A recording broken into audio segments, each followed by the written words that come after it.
So moving on to our Dharma talk,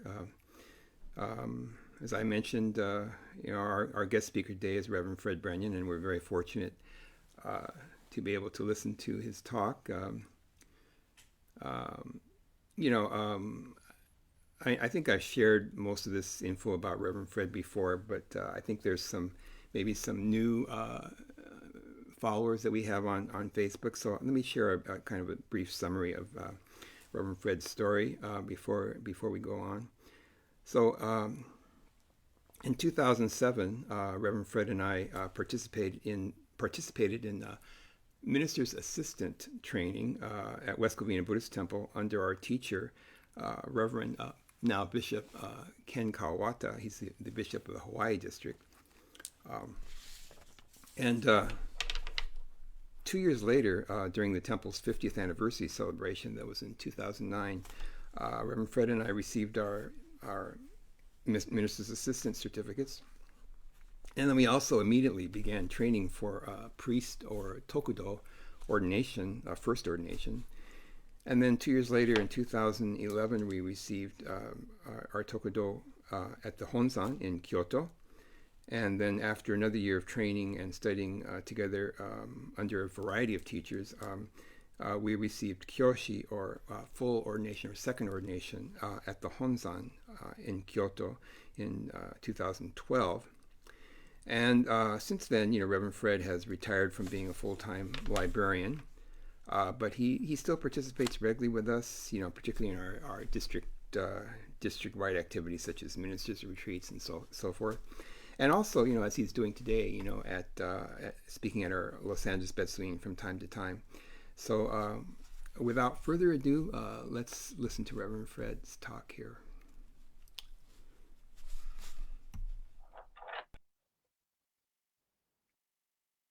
Namu Amida Butsu. Namu Amida Butsu. Namu Amida Butsu.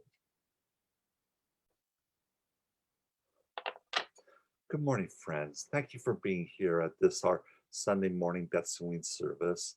I hope you're all having a beautiful and restful day today. Last week, we completed our Honko observances, always a memorable occasion every year. This year, of course, was different due to the coronavirus, of having to do this online and not being able to be all of us to be present together to commemorate and express our gratitude towards Shinran Shonen and for the teachings that we have received. But doing this through the medium of Zoom and Facebook and the other types of social media, many people were able to attend who might not otherwise have attended. And so this is something for us to reflect on. In fact, it calls to mind that we've actually come full circle when you consider that Kakushini, Shinran's daughter, who took care of her father's ashes and basically established the Honganji, her home, as a meeting place where people could come to revere her father and to hear the teachings and to express in gratitude what had been received. This doing things from home, as we're doing here right now, Peter's doing it from his home, I'm doing here in my study, Reverend Yoshi's doing from her home. Um, all of us are, in essence, going back to the beginning and finding that a new start, a new way of, even though it's an old way of doing things, is in play again.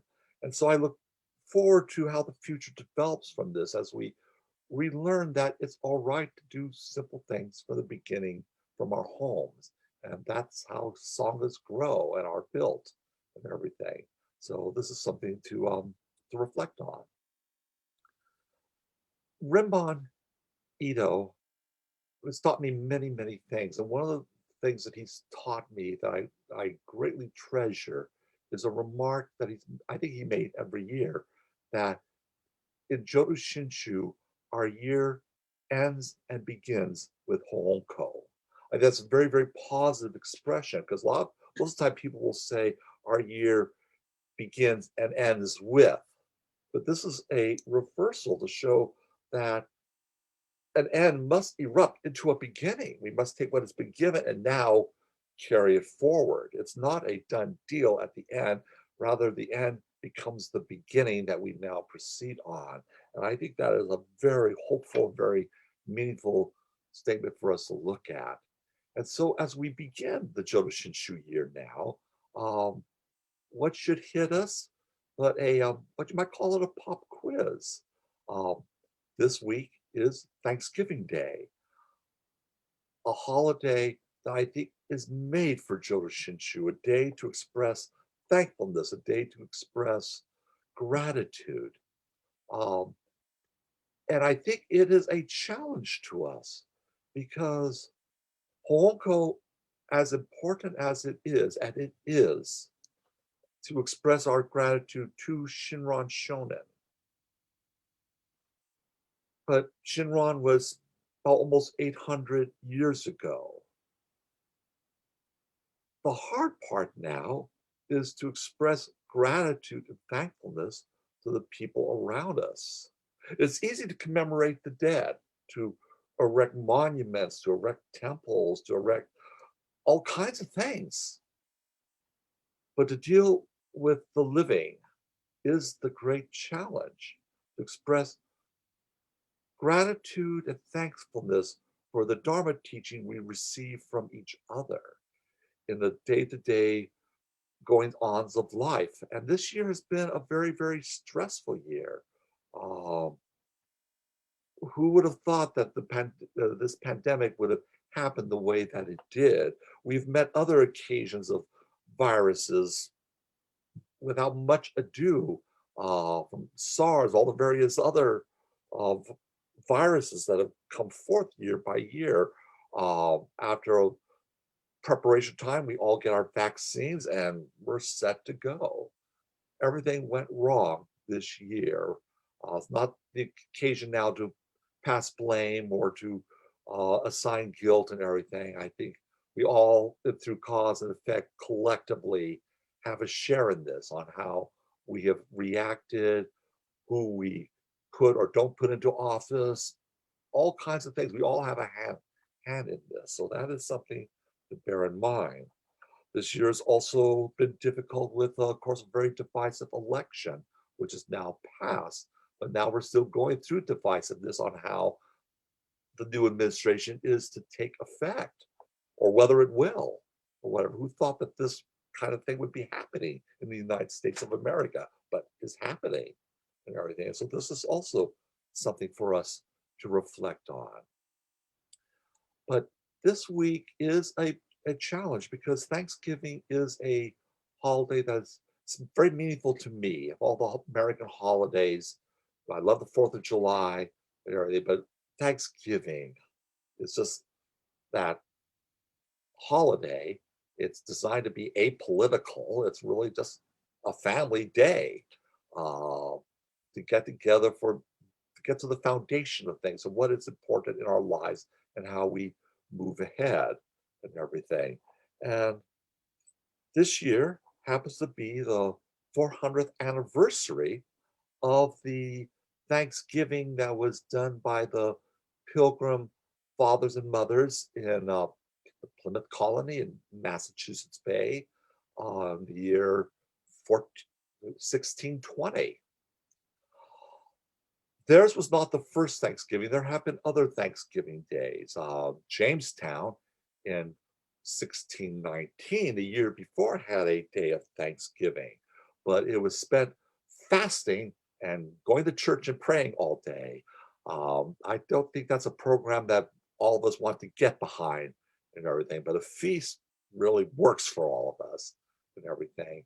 And it's not for nothing that it was Abraham Lincoln who institutionalized a day of Thanksgiving as a national commemoration celebration to be held every year. It took some time to get this going, but out of the divisiveness of the Civil War, somewhat like the divisiveness going today on how we are going to lead ourselves or what kind of people are we and everything. But the tide was turning in the Civil War. It looked like the Union was going to be victorious, and an end was finally going to be put down to slavery. We go back to Jamestown in 1619. One of the things that happened before their Thanksgiving Day was the bringing in of slaves into the colonies. So at the very, very beginning of our corporate existences, the stain of slavery, the stain of racism came in. And so I think a lot of people after the Civil War took to heart the Pilgrims' Thanksgiving because at least it involved food, which was important for everybody to have something to celebrate, but also because of the encounter with the natives, as inadequate as it was at the time. But the native population helped the Pilgrims to survive, taught them what they needed to know. And for a moment, there was a touch of fellowship, though it went down the drain very quickly afterwards. And that too is part of our national heritage for us to reflect on the stain of slavery and the stain of the genocide we've committed against the native population. This is something that should weigh on our hearts as American citizens. But we look at this occasion, and when we look at what the Pilgrims did in coming, had what they did to get here, comparing to what we're going through this year, I think it's a difference of night and day. The Mayflower was a very, very small boat, and it was overcrowded. They were supposed to send two ships, but they wound up with only one, and they had a late start, and they were already eating into the provisions as they were waiting to disembark from England. And 102 people, 102 passengers, crew of 30. So we're looking at about 130 people. But the passengers lived on the gun deck, which was like just below the top deck, very cramped. People over 5 foot something had to bend over. I would not have done well in the living quarters of the Mayflower. I would be stooping all the time. But the amount of space they had was about 1,400 feet. That's about the size of my home here. I cannot imagine 102 people in here with maybe 20 or 30 people in this room. It was cramped, it was dark, little ventilation. They had no sanitation, there was no toilet. They used a chamber pot. There was no showers, there were no baths, there was no washing of clothes. They had little privacy. They had to construct barriers from planks that they could get or hanging cloth and everything just for the families or the couples to be together. And this they endured for a little over 2 months on a very rough ocean as during autumn with the storms. There are no stabilizers on this ship. So they're going up and down and just, it was miserable. It was absolutely miserable. And we complain about our stay-at-home orders or having to wear a mask. We are living in luxury here and everything. We have no idea what real suffering is. And the suffering that is happening are the people who are dying from this horrible virus. And so many people don't want to take the precautions that are necessary and everything. And that is also something that we need to bear in mind, particularly on this Thanksgiving. But they crossed and they got over here. And then they spent a couple extra months sailing up and down. So they didn't really disembark from the ship. They stayed 3 or 4 months extra on this ship, on that deck, so they could find a spot that looked safe and reasonable to set up a colony. And they struggled, and half their population died, and they were only able to survive because the native tribes that were in that area, curious about them or wanted to strike an alliance because they knew what was happening down in Jamestown and everything. They knew through the grapevine that things were getting bad and rough, and maybe maybe make peace with this group, things might work out better, or they can find out what's going on. Or so they assisted the Pilgrims, helped them through, showed them how to plant and to harvest, and they had a harvest and they were able to survive. As I said, they lost close to half their population. It was rough, but they did that. They had a day of thanks to just to express themselves that they made it by the skin of their teeth. And this is our occasion to think about this of we're here. We've gotten this far. There's still more to go, but we are looking at a possible uh, set of vaccines that may provide adequate protection for all of us. It's going to take time to finish testing them and then to manufacture and then to get it out to a worldwide population. That is going to take time. There will be um, sort of triage who gets it first and everything as it goes down and everything. But we should keep up our safety procedures to that day and even after, because there will still be people who will not have had the vaccine and they will need their protection and everything. So we all must all work together. This is part of Buddhism. We're all interconnected. If any one of us are unsafe, all of us are unsafe. That's simple Buddhism. If any of us can be well, there's a chance for all to be well and everything. And that's what we should strive for.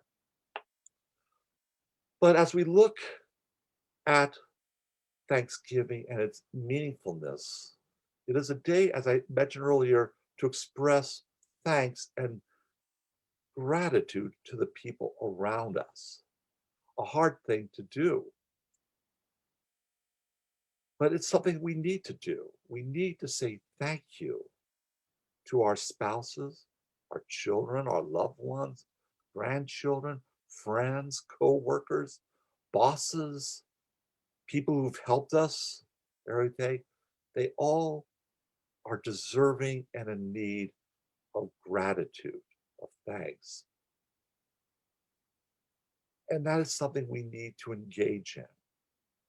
But the hard part, and as I've said in a previous talk, we talked about Amida Buddha accepting us, but the hard part is to accept the acceptance. Once you've done that, we've flipped into, as a word metaphorically speaking, into our birth, into the Pure Land. We have begun living the Pure Land life. But that's the hardest thing, is to accept the acceptance. And it's hard for us to accept gratitude or thanks from others. Or we might brag, or yeah, some of us feel yeah, we need all the awards or whatever we get, but it is a difficult thing. And we feel embarrassed by that. That we don't deserve this, that we know what we're like on the inside. And if they knew what we were like, they would be run screaming away. And yet they still want to express thanks, say thank you. And so this is our challenge. I think this is the challenge that Shinran sets before us as a community. It's not enough that we say thank you to our teacher, but we say thank you to our community. To say thank you to the other ministers who are working their heart out to provide through Zooming and through doing what they're doing. What I'm doing here is just a pitiful thing in comparison to everything, but that so many parishioners are joining together on Facebook or Zoom to share and interchange and to interact and to live the life of the Dharma in this new and unique way. And this is something to be grateful for, to say thank you, to say thank you to all the members for coming in to share and to respond and then come back again. Um, and so it's a circle, the circle of life, the circle of Dharma. The life must flow, the life of Dharma must flow. And Thanksgiving is that opportunity for us to really bring it home, to bring it from the memorial of Shinran. If we do not apply the teachings of Shinran to our life, to what we're doing now, what was the point of doing Hohonko? Really, what is the point? I express gratitude to Shinran, but now I must express gratitude to my good wife, who puts up with a lot of nonsense from me, gratitude to my children, to my friends, to my fellow ministers, to To all of you, to everyone, thank you. Thank you. It is the challenge. It is.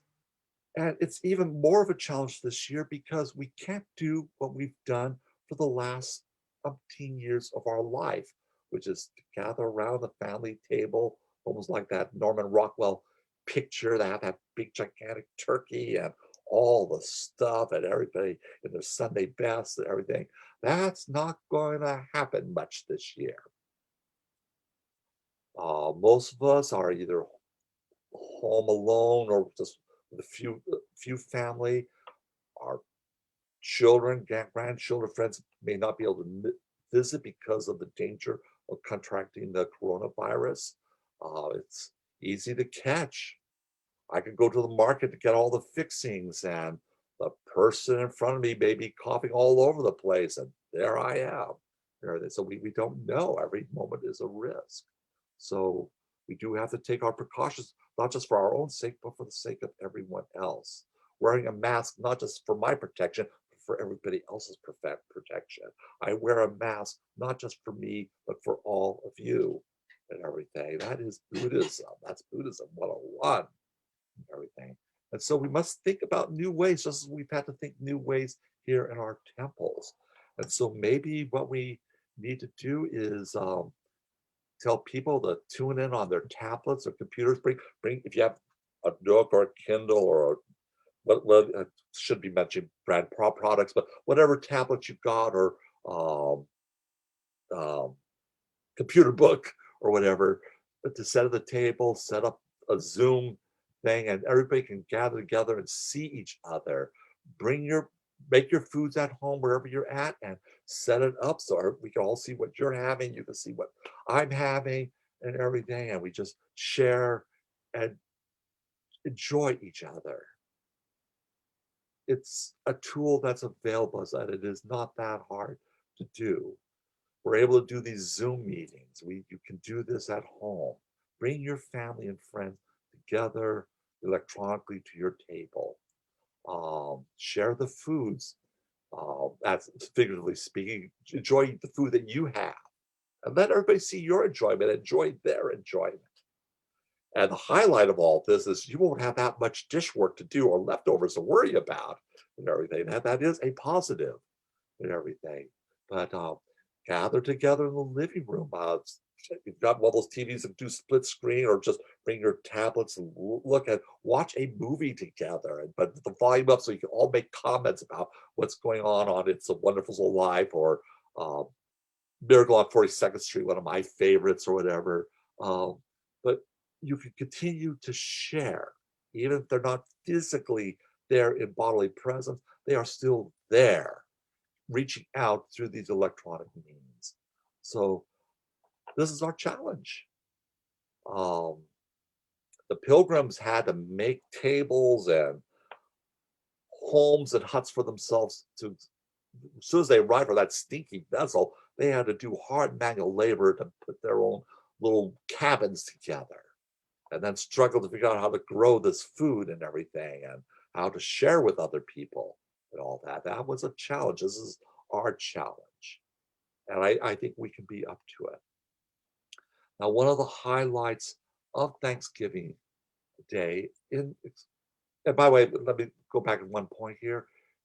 It's often customary to go around the table to say whatever it is you're thankful for or who you're grateful for. Indulge in that. Share your feelings towards your loved ones, towards your friends. And if they talk about you, accept what's being given, their gratefulness, their thankfulness to you. That, as I said, is a hard thing to hear these things or whatever, but accept it with grace and gratitude. Be grateful for gratefulness. That's kind of something to think about. At many tables, it's often customary. You may have mixed religions present at your table. Uh, you have relations who may be Christian or Jewish or Muslim or even none at all. All can express gratitude and thankfulness in their own way and be gracious to hear and listen to each other's expression of that. Some years ago, I compiled together an expression of gratitude, a sort of Jodo Shinshu invocation for Thanksgiving. I was able to share at several interfaith uh, meetings last year, which were received with great effect. And so I'd like to close with this Thanksgiving offering, expressing a little bit of the art dharma towards the day of Thanksgiving. In trusting in the primal vow of the Buddha, calling out the Buddha name that embraces you and I, we shall pass together through this journey of life with joy and strength. Revering the light of the Buddha, reflecting upon our imperfect selves, we shall proceed to live a life of gratitude. Following the teachings of the Buddha, listening to the right path, we shall share the true Dharma with all. Rejoicing in the compassion of the Buddha, respecting and aiding all sentient beings, we shall work towards the welfare of society and the world. Therefore, may all beings dwell in our hearts. May all beings be free from suffering. May all beings be healed. May all beings be at peace. May we all become, at all times, both now and forever, a protector for those without protection, a guide for those who have lost their way, a ship for those with oceans to cross, a bridge for those with rivers to cross, a sanctuary for those in danger, a lamp for those without light, a place of refuge for those without shelter, and a servant to all in need. For we who have received much have much to give. For it is in this that we are grateful.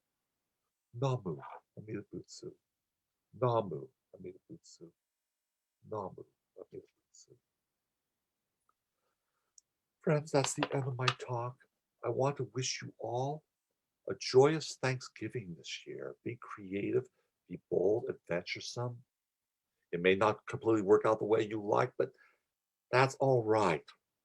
If we learn anything from the Dharma, to plan everything is, well, you got to go with the flow. And there's a lot to be learned from that. Be flexible, above all, be open. And above all, be grateful for the gratitude. Be thankful for the thankfulness that comes from others, that comes from yourself. Thank you.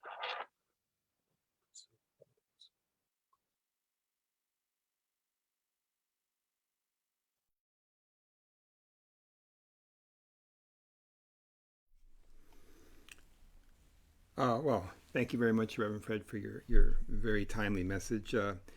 I guess, especially, given the upcoming Thanksgiving holiday, and then I'd say that kind of what you were talking about, that especially in times of anxiety and stress, that I think an appreciative attitude becomes uh, especially, significant. And hopefully, as Buddhism encourages, we can have this appreciative attitude actually every day of our life. I think, as I saw Kathy Akeda also mention, uh, it's through times like this that we can have a new appreciation of our situation, our whole life, and then carry that forward as we go forward. So, also, if you'd like a copy of Reverend Fred's Shin Buddhist expression for Thanksgiving, I'm going to paste a link here to it in the Facebook comments.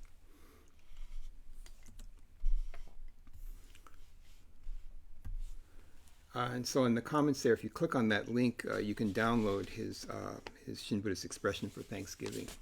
So once again, thank you very much, Reverend Fred. Now, let's see, for the announcements, let's see. Well, first of all, we have a fundraiser that's currently in play, and it's called Love for Lumbini. Lumbini is the child care center that's downstairs, or it's downstairs in our temple, and so in collaboration with the Aze restaurant, the temple is holding a Love for Lumbini fundraiser. This is Saturday, December 5th to Sunday, December 6th. And so that you'll place your order at www.azalitletokyo.com. You can see that on the flyer there. www.azalitletokyo.com, and you'll be able to pick up your meal Saturday, December 5th or Sunday, December 6th from 11 to 4 p.m. The deadline for the orders is Monday, November 30th. And the menu it sounds delicious, of course. Chicken teriyaki, inari zushi, cucumber sunomono with baby bay shrimp, green bean goma ae, orange slice, chocolate butter mochi with chocolate sauce. Yum. Its price is $50 for 2 people, $95 for a family meal, which serves 4. And then the option of chicken curry with rice or chili with rice as a side dish. I participated in the Obon fundraiser that we did with Aze, and so basically it's a what do they call it? Curbside pickup service. So they actually have they're located on First Street, and they have a spot reserved for drive-by pickup, curbside pickup, I guess. And so they make it very easy. So if you're interested, please participate in the Love for Lumbini fundraiser and support a really worthy cause, the Lumbini Child Development Center. Let's see.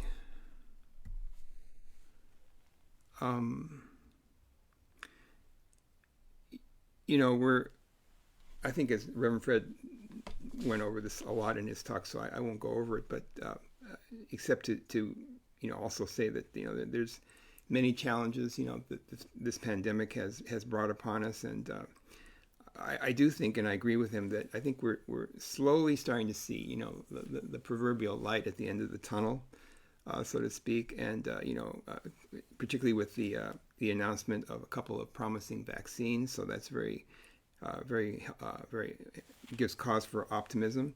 And then also I'm personally more hopeful these days, knowing that there's a new incoming administration next year. And then finally, as Reverend Fred said, I think we all need to contribute to the local and national effort, to control the coronavirus by each wearing our masks and practicing social distancing. I think when we do all these things, we can begin to slowly and safely, restore some normalcy to our lives. So it's cause for hope. And then it's a very difficult time that we're going through, of course, with the temple closed. But Higashi Honganji Buddhist Temple will continue to, maintain, our online streaming services and provide us all an ability to come together. Even if it's just virtually, as a Sangha, and come together and listen to the Buddha's teachings together. And of course, this coming together requires not just, the person streaming or people streaming the service, but also the people listening to it. It's another example of our interdependence. So I want to thank you, all of you, very much for joining us today for our Sunday service. And once again, thank Reverend Fred for his very meaningful message. And then, finally, please have a safe and meaningful Thanksgiving holiday. And we hope to see you next Sunday. Next Sunday will feature our coffee and Dharma discussion at 9 a.m. before the service. And we'll have a regular Sunday service again next Sunday. So let's see. Let's conclude the service with Ondok-san 2.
Namo Amidavs.